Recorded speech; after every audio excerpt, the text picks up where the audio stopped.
Heading up on Deer Creek Waterfall here in the Grand Canyon.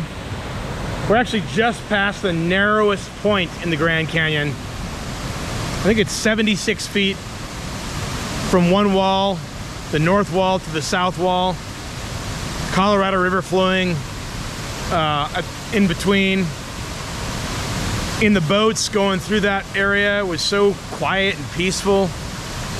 And you look up on the left and the right, and it's shooting up, you know, I don't know how many thousand feet, but several thousand feet on both sides. Amazing, amazing, amazing. Now we're at the Deer Creek Waterfall, and wow, I mean, this thing is powerful and beautiful, both. We're gonna go walk up here and take a peek at this thing. Let's look at that.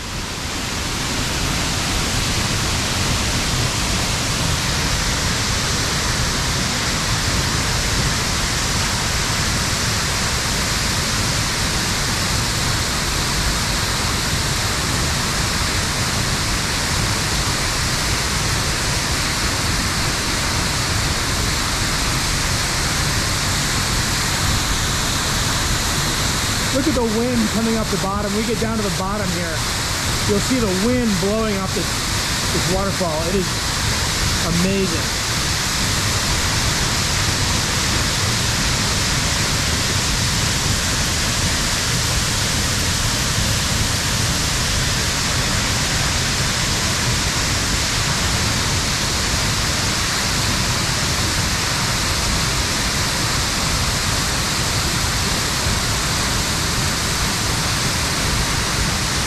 How cool is that?